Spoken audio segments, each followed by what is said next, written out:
पितृदोष से होती है घर में गरीबी। कोई ना कोई सदस्य रहता है हमेशा बीमार। बच्चों के मामले में आती हैं परेशानियां। घर में कोई प्लानिंग नहीं होती है सफल। अगर आप भी इन परेशानियों से जूझ रहे हो तो आज हम आपके लिए इसका समाधान लाए हैं। प्रेरणा सार चैनल में आपका स्वागत है। चलिए शुरू करते हैं। श्राद्ध पक्ष में पितरों के नाम पर किए गए तर्पण से पितृदोष से मुक्ति मिलती है। माना जाता है ये पितरों का पर्व है। इसमें हमारे घर में त्योहारों के लिए पितृ खुद आते हैं। पितृदोष कुंडली के कुछ सबसे कॉमन दोषों में से एक होता है। कुंडली में जब भी सूर्य या चंद्रमा के साथ राहु या केतु बैठ जाए तो पितृदोष माना जाता है। सूर्य को पिता और चंद्रमा को माता माना गया है। पितृदोष हो तो इंसान को जीवन में कई परेशानियां आती हैं। घर में पैसों की किल्लत बनी रहना, घर में किसी न किसी सदस्य का अक्सर बीमार रहना, संतान होने या संतान के भविष्य की चिंता हमेशा रहना, कोई भी प्लानिंग का सफल ना होना, ऐसे कई संकेत हैं जो इशारा करते हैं कि कुंडली में पितृदोष हो सकता है। पितृदोष से मुक्ति के लिए श्राद्ध पक्ष को सबसे अच्छा समय माना जाता है। श्राद्ध में धूप दान, तर्पण, पिंड दान और ब्राह्मण भोज से पितरों को तृप्त किया जाता है। अगर आप श्राद्ध या पितृदोष की शांति नहीं करा पा रहे हैं तो एक और आसान तरीका है जिससे आप पितृदोष से मुक्ति पा सकते हैं। भागवत गीता के पाठ से भी पितृदोष से मुक्ति पाई जा सकती है। गीता का वो ज्ञान जो भगवान कृष्ण ने अर्जुन को कुरुक्षेत्र के मैदान में दिया था। इस गीता का 7वां अध्याय पितृ मुक्ति और मोक्ष से जुड़ा है। श्राद्ध पक्ष में गीता के 7वें अध्याय का पाठ किया जाता है। इस अध्याय का नाम है ज्ञान विज्ञान योग। इस अध्याय का पाठ श्राद्ध में जितना हो सके उतना करने का प्रयास करें।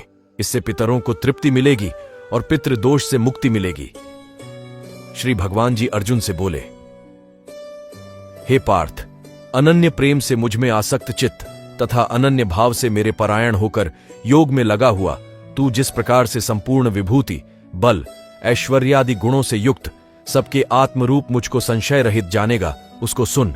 मैं तेरे लिए इस विज्ञान सहित तत्व ज्ञान को संपूर्णतया कहूंगा, जिसको जानकर संसार में फिर और कुछ भी जानने योग्य शेष नहीं रह जाता। हजारों मनुष्यों में कोई एक मेरी प्राप्ति के लिए यत्न करता है और उन यत्न करने वाले योगियों में भी कोई एक मेरे परायण होकर मुझको तत्व से अर्थात यथार्थ रूप से जानता है। पृथ्वी, जल, अग्नि, वायु, आकाश, मन, बुद्धि और अहंकार भी। इस प्रकार ये 8 प्रकार से विभाजित मेरी प्रकृति है। यह 8 प्रकार के भेदों वाली तो अपरा अर्थात मेरी जड़ प्रकृति है। और हे महाबाहो, इससे दूसरी को जिससे यह संपूर्ण जगत धारण किया जाता है, मेरी जीव रूपा परा अर्थात चेतन प्रकृति जान। हे अर्जुन, तू ऐसा समझ कि संपूर्ण भूत इन दोनों प्रकृतियों से ही उत्पन्न होने वाले हैं और मैं संपूर्ण जगत का प्रभव तथा प्रलय हूं अर्थात संपूर्ण जगत का मूल कारण हूं। हे धनंजय, मुझसे भिन्न दूसरा कोई भी परम कारण नहीं है। यह संपूर्ण जगत सूत्र में सूत्र के मणियों के सदृश मुझ में गूंथा हुआ है। हे अर्जुन, मैं जल में रस हूं, चंद्रमा और सूर्य में प्रकाश हूं, संपूर्ण वेदों में ओंकार हूं, आकाश में शब्द और पुरुषों में पुरुषत्व हूं। मैं पृथ्वी में पवित्र शब्द, स्पर्श, रूप, रस, गंध से इस प्रसंग में इनके कारण रूप तन्मात्राओं का ग्रहण है। इस बात को स्पष्ट करने के लिए उनके साथ पवित्र शब्द जोड़ा गया है।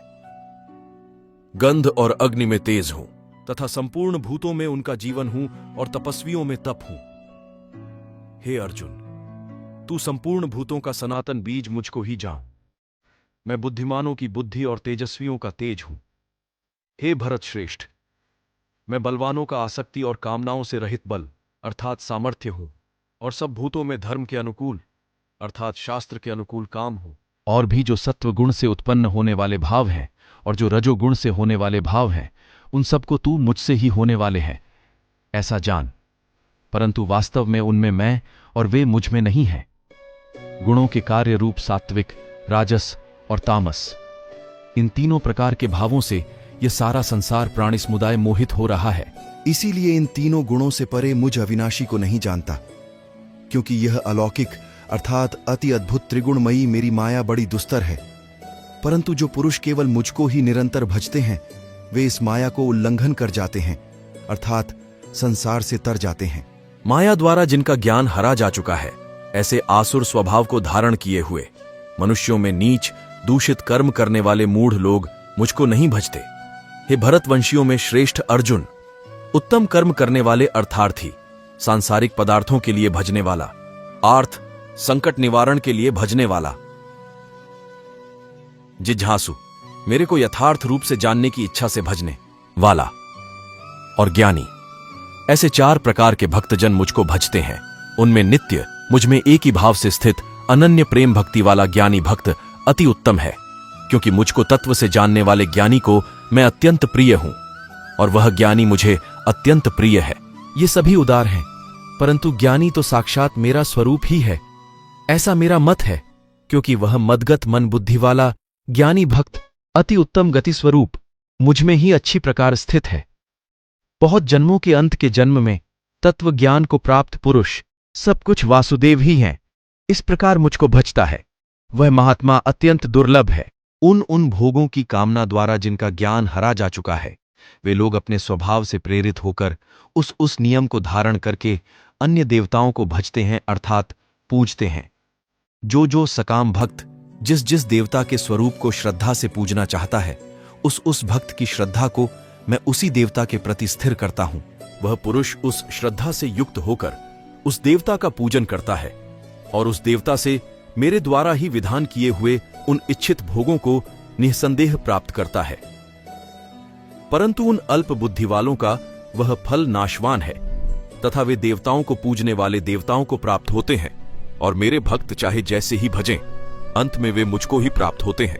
बुद्धिहीन पुरुष मेरे अनुत्तम अविनाशी परम भाव को न जानते हुए मनिंद्रियों से परे मुझ सच्चिदानंदन परमात्मा को मनुष्य की भांति जन्म कर व्यक्ति भाव को प्राप्त हुआ मानते हैं। अपनी योग्य माया से छिपा मैं सबके प्रत्यक्ष नहीं होता, इसलिए यह अज्ञानी जन समुदाय मुझ जन्म रहित अविनाशी परमेश्वर को नहीं जानता, अर्थात मुझको जन्मने मरने वाला समझता है। हे अर्जुन, पूर्व में व्यतीत हुए और वर्तमान में स्थित तथा आगे होने वाले सब भूतों को मैं जानता हूं, परंतु मुझको कोई भी श्रद्धा भक्ति रहित पुरुष नहीं जानता।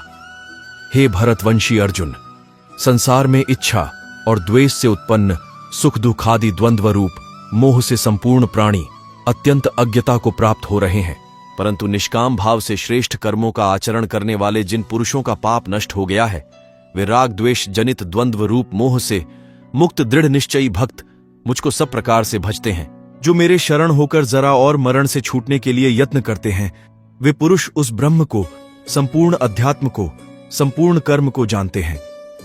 जो पुरुष अधिभूत और अधिदैव सहित तथा अधियज्ञ सहित सबका आत्मरूप मुझे अंतकाल में भी जानते हैं, वे युक्त चित्त वाले पुरुष मुझे जानते हैं, अर्थात प्राप्त हो जाते हैं।